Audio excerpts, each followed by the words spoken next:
கர்த்தருடைய பரிசுத்த நாமத்திற்கு ஸ்தோத்திரம் உண்டாவதாக.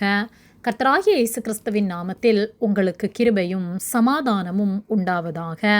இந்த நாளுக்குரிய தியானத்திற்கான தேவ வார்த்தை 2 ராஜாக்கள் அதிகாரம் 4 வசனம் 7.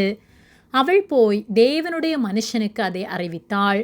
அப்பொழுது அவன், நீ போய் அந்த எண்ணெயை விற்று உன் கடனை தீர்த்து மீந்ததை கொண்டு நீயும் உன் பிள்ளைகளும் ஜீவனம் பண்ணுங்கள் என்றான். பிரியமானவர்களே, கர்த்தருடைய பிள்ளைகளாகிய நாம் கர்த்தருடைய வார்த்தைகளுக்கு கீழ்ப்படிந்து வாழும்போது நம்முடைய வாழ்வில் இருக்கும் குறைவுகள் எல்லாவற்றையும் மாற்றி கர்த்தர் நம்மை ஆசீர்வதித்து நாம் சமாதானத்தோடு ஜீவிக்க நமக்கு உதவி செய்வார்.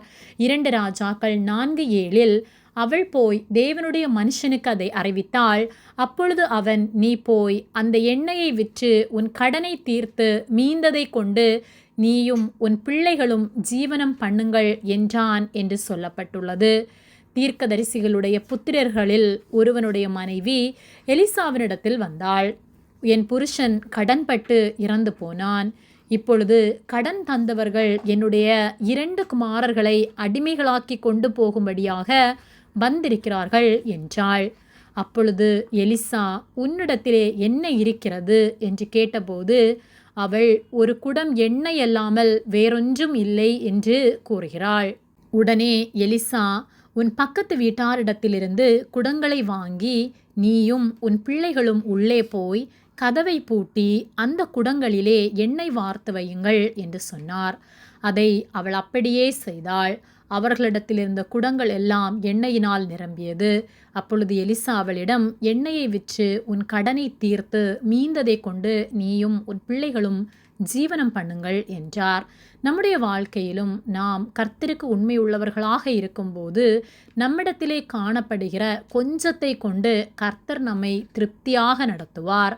ஒருவேளை நாம் கடனுக்கு அடிமைப்பட்டிருக்கலாம், அல்லது ஏதோ ஒரு சூழ்நிலையிலே நாம் அடிமைப்பட்டு என்னுடைய பிள்ளைகளும் அதனால் பாதிக்கப்பட்டிருக்கிறார்களே என்று கலங்கி நிற்கலாம். நம்முடைய வாழ்வை கர்த்தருக்கு ஒப்பு கொடுத்து, கர்த்தாவே என்னை ஆளுகை செய்யும் என்று சொல்லி அவருக்கு உண்மையாய் அவர் வார்த்தைகளை கேட்டு நாம் செயல்படும் போது கர்த்தர் நம்மை ஆசீர்வதிப்பார். அந்த ஸ்திரீ கர்த்தருடைய மனுஷனுடைய வார்த்தைகளுக்கு கீழ்ப்படிந்ததினால் ஆசீர்வதிக்கப்பட்டாள். அதுபோல நாமும் தேவனுடைய வார்த்தைக்கு செவி கொடுத்து அவற்றை கை கொண்டு வாழும்போது நம்மிடத்தில் இருக்கிற குறைகளை அவர் மாற்றி நம்மிடத்திலே கொஞ்சத்தை வைத்து கர்த்தர் நம்மை செம்மையாக திருப்தியாக நடத்த வல்லமை உள்ளவராய் இருக்கிறார். நாம் மனிதர்களுக்கு முன்பு வெட்கப்பட்டு போகாதபடிக்கு, நம்முடைய சந்ததி பாதிக்கப்படாதபடிக்கு, பிறருக்கு நாம் அடிமை ஆகாதபடிக்கு கர்த்தர் நம்மை போஷித்து நடத்துவார். ஆகவே நம்முடைய வாழ்வை கர்த்தருக்கு நேராக செம்மையாக்குவோம்.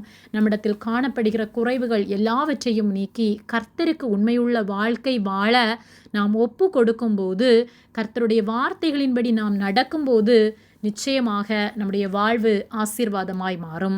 இந்த வருடம் நன்மையினாலே கர்த்தர் நிரப்பி ஆசீர்வதிப்பார். ஆகவே கர்த்தருக்கு உண்மை உள்ளவர்களாய் வாழ்வோம். கர்த்தர் நம் ஒவ்வொருவரையும் ஆசீர்வதித்து காத்து நடத்துவார். ஆமேன். ஜெபம். எங்களை அதிகமாக நேசித்து வழிநடத்தி வருகிற எங்கள் அன்பின் பரிசுத்த பிதாவே, இந்த நாளையும் நாங்கள் காணும்படியாக நீர் ஜீவனை தந்த அன்பிற்காக நாங்கள் நன்றி செலுத்துகின்றோம். இந்த புதிய வருடத்திலும் எங்கள் ஒவ்வொருவரையும் கர்த்தர் செம்மையான பாதையிலே நடத்தும்படியாய் ஜெபிக்கின்றோம். உமக்கு உண்மையுள்ள வாழ்க்கை வாழ நீர் எங்களுக்கு உதவி செய்யும்படியாய் ஜெபிக்கின்றோம். எங்கள் குறைவுகள் எல்லாவற்றையும் நீர் மாற்றி நாங்கள் சமாதானத்தோடு வாழ எங்களுக்கு நீர் உதவி செய்வதற்காக நன்றி செலுத்துகின்றோம். எங்களை தாழ்த்துகிறோம். உம்முடைய நாமம் மகிமைப்படுவதாக. இயேசுவின் நாமத்தில் ஜெபிக்கின்றோம் பிதாவே. ஆமேன். கர்த்தர் உங்களை ஆசீர்வதிப்பாராக.